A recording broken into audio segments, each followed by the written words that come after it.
4 2 मान महला चौथा। हर गुण पढ़िए हर गुण गुणिए, हर नाम कथा नित्य सुनिए, मिल सत्संगत हर गुण जगाए, जग पाओ जल्द उत्तर तरिए जियो। गुरु जी वाणी में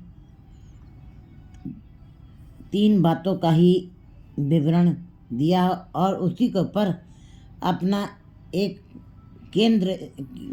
उसी के ऊपर अपने को केंद्रित किया है कि परमात्मा सच है और जीव को सच के साथ जुड़ना चाहिए। संसार में मायाधारी और गुरमुख सारे जीवों को संसार में एक साथ भेजा है परमात्मा ने, लेकिन गुरमुख और मनमुख जीव की बात की है, बार बार की है।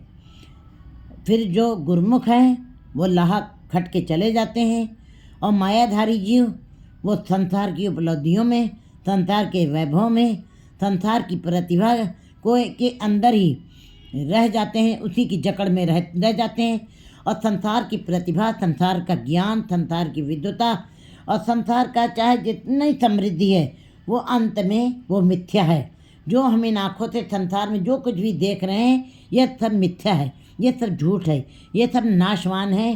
केवल एक परमात्मा जो सच है, जो सदा रहने वाला है, जो सदा अजर अमर है, वो जो एक शक्ति है।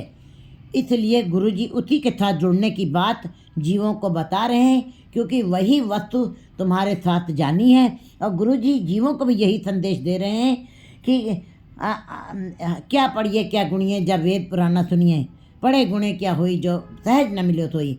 संसार के धार्मिक बाहरी धार्मिक ज्ञान, बाहरी पुस्तकों का, धार्मिक पुस्तकों का ज्ञान, जैसे वेदों का ज्ञान, पुराणों का ज्ञान, जिसके अंदर संसारिकता की ही केवल बातें की गई हैं, वहाँ पे त्रिगुणात्मक माया की ही बात की गई है। तुर्यावस्था की कोई बात उसके अंदर नहीं है।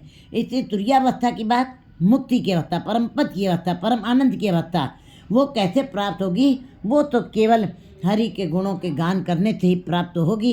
यही बात गुरुजी समझा रहे हैं कि हे जीवो हर गुण पढ़िए हर गुण सुनिए।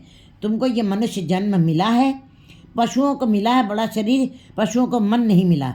पशु नहीं इस कार्य को कर सकते हैं, पशुओं के अंदर बुद्धि नहीं डाली परमात्मा ने, और देवताओं के अंदर प्रकाश डाला, देवताओं को शरीर नहीं दिया है मनुष्य जैसा।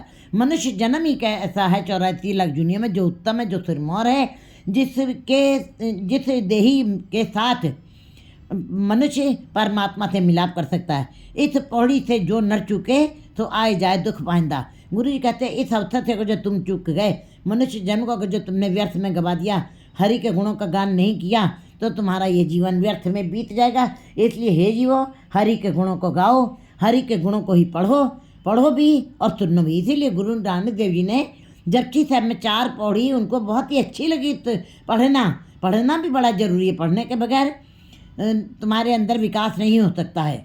जब पहाड़े याद हैं तो आप न्यूमेरिकल थ्योरम लगा जाते हैं और बड़ी बड़ी रिसर्च कर लेते हैं उसी विषय के अंदर। इसी प्रकार हरि के गुणों को गाना है, अंदर दृढ़ करना। पहले 4 पौड़ी पढ़ने की बताइए, फिर सुनना भी ज़रूरी है। पढ़ा है और सुना ही नहीं तो फालतू चला गया है। और पढ़ने और सुनने के पश्चात